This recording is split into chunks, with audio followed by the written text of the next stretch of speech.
मुसलमानों को एक कर दे, तमाम तशद्दुद से हिफाजत फरमा दे, तमाम तब्सुम से हिफाजत फरमा दे, मुसलमान के खून को कीमती बना दे।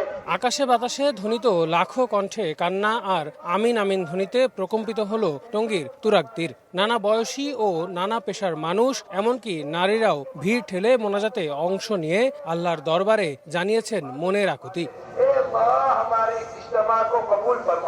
শান্তি ও কল্যাণ কামনায় ৫৮তম বিশ্ব ইজতেমার দ্বিতীয় পর্বের মোনাজাত শুরু হয় দুপুর 12:30টার পর। মোনাজাত পরিচালনা করেন মাওলানা সাদ কান্ধলভির বড় ছেলে ইউসুফ বিন সাদ। মহান আল্লাহ তাআলার দরবারে কামনা করা হয় মানুষের হেদায়েত, সুখ, শান্তি, সমৃদ্ধি ও কল্যাণ। আল্লাহর কাছে চাবো যে আল্লাহ যেমন ইসলামকে প্রতিষ্ঠিত করে এবং দিনের কাজকে আল্লাহ সুবহানাহু ওয়া তাআলা আরো উন্নত করে।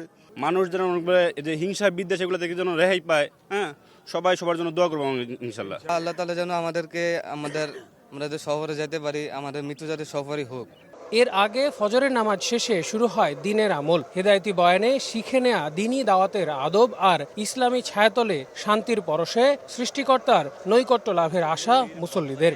আল্লাহ যেন সবার, আমরা যত ভাই কালেমা পড়ছি, আমাদের সবারকে যেন এক বানিয়ে দেয়, সবার জরুরত যেন আল্লাহ সুবহানাহু ওয়া তাআলা পূরণ করে দেয়। এবারের পর্বে অর্ধশতাধিক রাষ্ট্রের প্রায় ১,৭০০ বিদেশি সহ অংশ নেন লাখো মুসল্লি। ইজতেমা শেষে তাদের অনেকেই দেশে বিদেশে বেরিয়ে পড়বেন দাওয়াতি সফরে।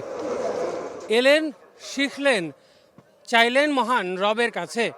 এবার এই সম্প্রীতির বার্তা ছড়িয়ে দেবার পালা পৃথিবীর প্রতিটি কোণায়।